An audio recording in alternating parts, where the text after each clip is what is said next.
होगा। महाराष्ट्र के अकोला में आपका जन्म हुआ। पिता धनंजय राव और माता सुनीता देवी की संतान। मात्र 10 साल की उम्र में उनके जीवन में कुछ ऐसी घटना घटी। उस घटना के बाद उनको ऐसा लगा और लगातार उनके सपनों में उन्हें यह लगता था कि वो पिता धनंजय राव और मां सुनीता के पुत्र नहीं है, बल्कि वो काली मां के पुत्र हैं। महामुनि अगस्त के शिष्य और शिव तांडव स्तोत्र में उनको जाना जाता है। मां जगदंबिका की उनके ऊपर कृपा है और इंदौर में वास करते हैं और सनातन संस्कृति पर उनका गहरा अध्ययन है। आज वो हमारे साथ हैं। हमारे अनुरोध पर उन्होंने हमें समय दिया, इसके लिए मैं उनका धन्यवाद करता हूं। महाराज जी, मेरा एक ही सीधा सवाल है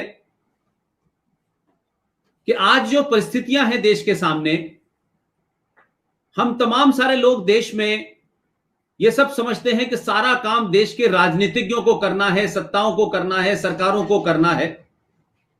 ये क्या वजह है कि दुनिया की सबसे पुरानी संस्कृति, प्रकृति को मानने वाली संतानें आज 2020 और 2021 के भारत में उन्हें लूटपाट करने वाली बलात्कारी संस्थाएं, संगठन, ऐसी तमाम सोचों से उनको एक चुनौती मिल रही है और भारत का सनातनी समाज उस चुनौती को सीधे तौर पर नहीं लड़ पा रहा है। सब कुछ हमारा समाज समझता है कि सरकार को करना है। ऐसे में संतों की, साधुओं की, महामंडलेश्वरों की, शंकराचार्यों की क्या भूमिका होनी चाहिए? क्या उस भूमिका में कोई कमी है? और उस भूमिका का किस तरीके से जमीन पे उसे उतारा जाए ताकि एक आम जनमानस जो सनातन मानने वाला है, जो सनातन में विश्वास रखता है, वो सुरक्षित हो, संपन्न हो, अपनी संस्कृति के प्रति उसके अंदर एक भाव पैदा हो और दुनिया में मिलने वाली चुनौतियों का वो सामना कर सके। इस पे आपके क्या विचार हैं? जी, ओम काली पुष्पेंद्र जी, आपने बहुत अद्भुत सवाल किया है। मैं इसका एक उदाहरण देता हूं, शुरुआत में पहले एक उदाहरण देता हूं कथा के रूप में, जिससे समझ में आ जाए कि घटना घटित क्या हुई है जो हिंदू संस्कृति का इतना पतन हो गया है। जगत की सर्वश्रेष्ठ संस्कृति, धर्म मात्र हिंदू है, अन्य कोई धर्म है नहीं। लेकिन मैं एक उदाहरण दे रहा हूं कि क्या घटना हुई है। एक्चुअली एक लुहार था, वह ऐसी एक तलवार बनाता था कि दुनिया की कोई भी तलवार, कोई भी ढाल उस तलवार से भिड़ा दी जाए तो वो ढाल टूट जाती थी। ऐसी शानदार तलवार वो बनाता था, न जाने क्या मेटल वापरता था। और एक्सपेरिमेंट किए गए, दुनिया भर की ढालें लाई गई अलग अलग देशों से, उसके तलवार के सामने कोई ढाल टिकी नहीं। इतनी शानदार तलवार वो लुहार बनाता था। वही लुहार एक ढाल भी बनाता था। उसका दावा था कि मेरी ढाल के सामने दुनिया की कोई तलवार नहीं टिक सकती। एक्सपेरिमेंट ये भी किए गए, दुनिया भर की तलवारें मंगाई गई, उस ढाल पर मारी गई, तलवारें टूट गई, ढाल का कुछ नहीं टेढ़ा हुआ। ऐसी शानदार ढाल और तलवार वो लुहार बनाता। एक ज्ञानी युवक उसको बोला, भाई साहब, आपकी ढाल और तलवार तो लाजवाब है, एकदम शानदार है, लेकिन आपने कभी आपकी ही ढाल और आपकी ही तलवार भिड़ा के देखी है क्या? आपकी ही ढाल और आपकी ही तलवार आपने कभी भिड़ाई एक दूसरे से? तो बोले नहीं। तो बोले भिड़ाओ। तो दो योद्धाओं को बुलाया गया, एक के हाथ में तलवार है, एक के हाथ में ढाल दे दी गई, भिड़ा दिया दोनों को एक दूसरे से। पुष्पेंद्र जी, क्या हो गया होगा? क्या हो गया होगा जब उसी की ढाल और उसी की तलवार भिड़ा दी गई? तो क्या हो गया? हो दोनों टूट गई। क्या बात है, क्या बात है। यही घटना हिंदुओं के साथ में हुई है। अपना सड़ा हुआ जातीयवाद, वर्णवाद हमको खा गया है, अपना सड़ा हुआ भाषावाद हमें खा गया है, प्रांतवाद हमें खा गया है। मैं ब्राह्मण हूं, मैं क्षत्रिय हूं, मैं वैश्य हूं, मैं शूद्र हूं, मैं मराठी हूं, गुजराती हूं, तमिल, तेलुगु, मलयालम, कन्नड़, खमिया, बंगाली, बिहारी, गुजराती, मारवाड़ी, सिंधी, पंजाबी, कश्मीरी, मालवी, हरियाणवी, यह सड़ा हुआ भाषावाद और यह सड़ा हुआ जातीयवाद हम हिंदुओं को खा गया है। यह धर्म संस्कृति को, यह जातीयवाद, भाषावाद खा गया है, जिसका ईश्वर प्राप्ति से कोई लेना देना नहीं है। किसी भी भाषा का व्यक्ति ईश्वर को पा सकता है, किसी भी जाति वर्ण का व्यक्ति ईश्वर को, परम सत्य को पा सकता है। इन वर्णों का, इन जातियों का, इन भाषाओं का धर्म से कहीं कोई लेना देना नहीं है। किसी भी भाषा बोलने वाला, किसी भी जाति वर्ण का व्यक्ति ईश्वर को पा सकता है, लेकिन इस भाषावाद में, इस वर्णवाद, जातिवाद में अटक के वो धर्म से दूर होता गया और धर्म से दूर होने के कारण उसका धर्म को सपोर्ट करना बंद हो गया और धर्म का सपोर्ट उसने करना छोड़ दिया। इसलिए अन्य मजहबी या रिलीजियस लोग हिंदुओं पर अत्याचार करते रहे पिछले 800 सालों से। ये प्रमुख कारण है। पुष्पेंद्र जी।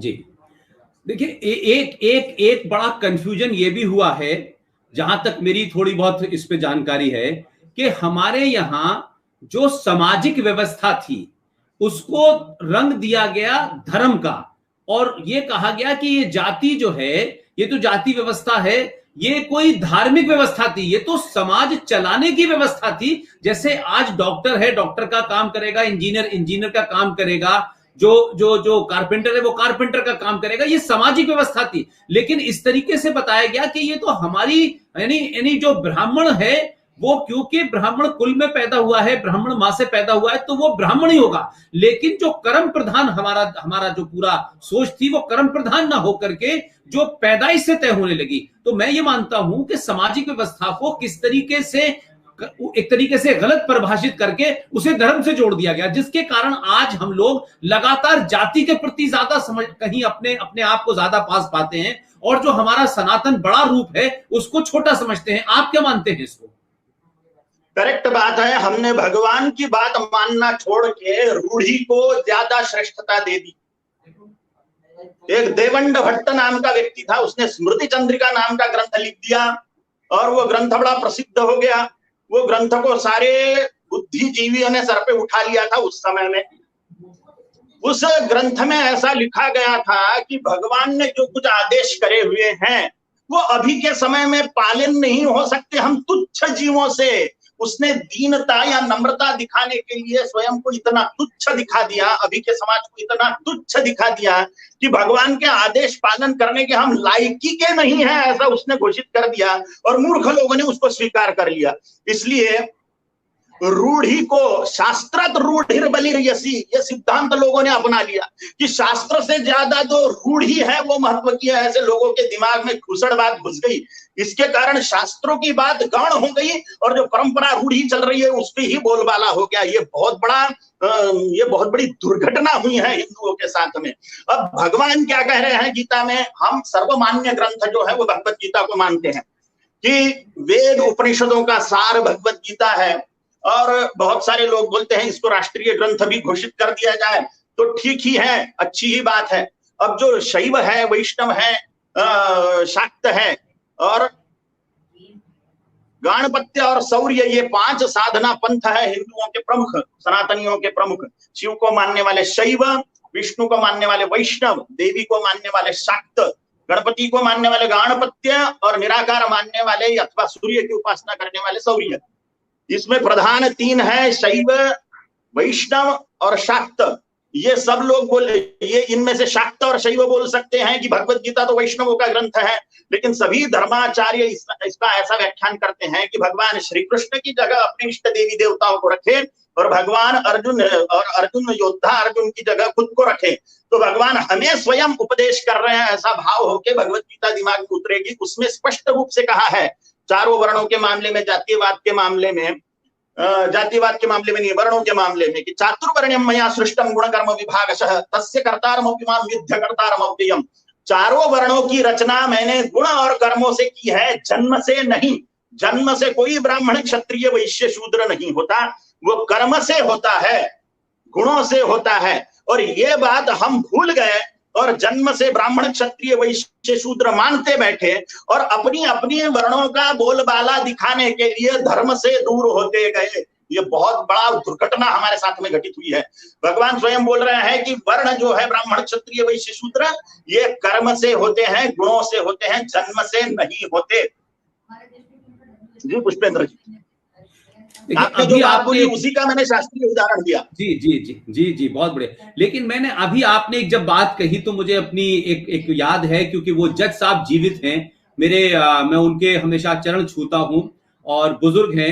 आपने जब गीता के बारे में कहा तो मैं सिर्फ एक खबर के लिए या इंफॉर्मेशन के तौर पे आपको बता रहा हूं कि 2007 में इलाहाबाद हाई कोर्ट के जज जस्टिस एसएन श्रीवास्तव साहब ने दो बनर्जी बंधुओं के बीच में कृष्ण भगवान के मंदिर का कोई झगड़ा था, उस झगड़े को सुना और उस झगड़े को सुनने के बाद वो लंबी उसमें प्रोसीडिंग चली और जज साहब क्योंकि बहुत ज्ञानी आदमी थे, उन्होंने सुनते सुनते अपील के आखिर में फिर वो कृष्ण भगवान से बात गीता पे चली गई और फिर उन्होंने अपने जजमेंट में लिखा कि गीता 712 से लेकर के लगातार भारत के स्वतंत्रता आंदोलन का सबसे महत्वपूर्ण ग्रंथ रहा है, प्रेरणा सूत्र रहा है। और 2007 में जस्टिस एसएन श्रीवास्तव साहब ने, जो अभी जीवित हैं, नोएडा में रहते हैं, बाद में वो छत्तीसगढ़ के लोकायुक्त भी बने, उन्होंने अपने जजमेंट में कहा कि गीता राष्ट्रीय ग्रंथ है। और जब उन्होंने इसको किया तो 2-3 लोगों ने चैलेंज किया, कुछ मुसलमान पहुंचे, कुछ पादरी भी पहुंचे, और उससे उन्होंने कहा कि आप ये बताएं कि गीता हिंदुओं का ग्रंथ है या गीता राष्ट्रीय ग्रंथ है। तमाम उसके बावजूद वो लेके आए आपने सर। उसके बाद उन्होंने जब जजमेंट दिया तो ना तो मुसलमान और ना ईसाई ये साबित कर पाए कि ये हिंदुओं का ग्रंथ है। आपकी नॉलेज के लिए, इंफॉर्मेशन के लिए बता रहा हूं महाराज जी कि 2007 से भारत में गीता राष्ट्रीय ग्रंथ घोषित हो चुकी है। और आप जिस प्रदेश में, इंदौर में बैठे हुए हैं, वहां जो आपकी जबलपुर हाई कोर्ट है, जबलपुर हाई कोर्ट के जज जस्टिस अजीत सिंह और जस्टिस संजय यादव साहब ने जब इस मामले को अपने यहां लागू करने की कोशिश की तो वहां भी मुसलमान गए और उसके 1 महीने बाद उन्होंने कहा कि हमें इसमें कोई चीज ऐसी नहीं दिखती जो कि हिंदू से कनेक्टेड हो, ये राष्ट्रीय। उसके बाद बता रहा हूं कि जब उन दोनों ने ये जजमेंट दिया तो मध्य प्रदेश देश का पहला ऐसा राज्य है, वहां शिवराज सिंह की सरकार थी, उन्होंने तत्काल तौर पर गीता का सार 9th और 10th क्लास में कंपलसरी कर दिया गया है। क्या बात है, वाह वाह वाह वाह वाह वाह वाह। और ये जानकारी मुझे नहीं थी, बहुत बहुत धन्यवाद आपको। मैं इसी और दूसरी इसमें एक और इंफॉर्मेशन मैं दे रहा हूं आपको, क्योंकि जस्टिस एसएन श्रीवास्तव साहब लंबे समय से नरेंद्र मोदी जब वहां गुजरात के मुख्यमंत्री थे तो उनके टच में थे। और कुछ काम आज के दौर में मैं मानता हूं महाराज जी, जो आज परिस्थितियां हैं, हम एक ऐसी स्थिति में घिरे हुए हैं कि हम कुछ अच्छी बात भी कहना चाहते हैं तो इस देश में लोग अच्छी बात का भी विरोध करते हैं क्योंकि उनका एजेंडा है। लेकिन नरेंद्र मोदी ने, मैं उनकी राजनीति क्या है, नहीं है, पार्टी क्या है, मैं उस पर कभी नहीं जाता, लेकिन अच्छा काम कोई भी करे तो मैं उसकी सपोर्ट जरूर करता हूं। नरेंद्र मोदी ने 2014 में प्रधानमंत्री बनने के बाद वो भारत के राष्ट्रपति से मिलने गए और उस वक्त राष्ट्रपति कांग्रेस के वहां प्रणब मुखर्जी थे और खामोशी से उन्होंने ये पूछा, क्योंकि वहां हमारे लोग थे मीडिया की वजह से, तो मुझे पूरी अंदर की बात पता है। और उन्होंने पूछा कि भाई भारत की जो पहचान के रूप में हम विदेशी मेहमानों को क्या देते हैं? तो प्रणब मुखर्जी ने कहा हम विदेशी मेहमानों को भारत की पहचान के रूप में ताजमहल देते हैं। तो नरेंद्र मोदी का सवाल था कि ये ताजमहल भारत की पहचान कब से हुई? तो उस पर थोड़ा सा प्रणब मुखर्जी थोड़ा सा सकपका गए और उसके बाद उन्होंने कहा कि आज से भारत की पहचान ताजमहल नहीं है। और नरेंद्र मोदी अपना होमवर्क करके गए और दुनिया की हर भाषा में एक बेहतरीन पब्लिशर से गीता छपवाई और उस दिन से यह कहा गया कि भारत की पहचान के रूप में हर विदेशी मेहमान को गीता दी जाएगी। अब तक 70 से ऊपर राष्ट्रीय अध्यक्षों को गीता उनकी बोली में दे दी गई है। तो ये बहुत बड़ा बदलाव है जो हिंदू को तो पता नहीं, इसलिए गीता तो राष्ट्रीय ग्रंथ घोषित हो चुकी है और भारत की पहचान के रूप में राष्ट्रपति उसे लगातार दे रहे हैं। और जिसके कारण मैं समझता हूं कि आज जो हलचल है, मैं एक और बात, उसका थोड़ा सा राजनीतिक एंगल है लेकिन आप उसके आध्यात्मिक एंगल से आपसे कहना चाहता हूं, क्या वजह है कि पिछले 70 सालों में किसी एक सत्ता का, उस पार्टी का नहीं, उस चेहरे का नहीं, ये जो विरोध हो रहा है महाराज, क्या आपको लगता है कि इस विरोध के पीछे कोई चेहरे का विरोध है, या इस चेहरे के रहते हुए इस देश की हजारों हजारों साल पुरानी सनातन संस्कृति और अपनी आस्थाओं, अपनी परंपराओं के प्रति लोग जागृत हो रहे हैं, लोग उससे परेशान हैं या उस चेहरे से परेशान हैं? आपका क्या कहना है? लोगों के सामने सत्य बाहर आते जा रहा है उस 70 साल रूल करने वाली पार्टी का कि वो सनातन हिंदू संस्कृति के विरोधी लोग हैं। वो सनातन हिंदू संस्कृति के विरोध के हजारों प्रमाण उनके सामने आ चुके हैं। इंदिरा गांधी ने 67 में 500 साधुओं को भुनवा दिया था करपात्री जी महाराज के साथ में, जो गौरक्षा का आंदोलन कर रहे थे। करपात्री जी महाराज ने उन साधुओं की लाशों को उठाते उठाते श्राप दे दिया था इस गांधी खानदान को कि इनका सर्वनाश हो जाएगा।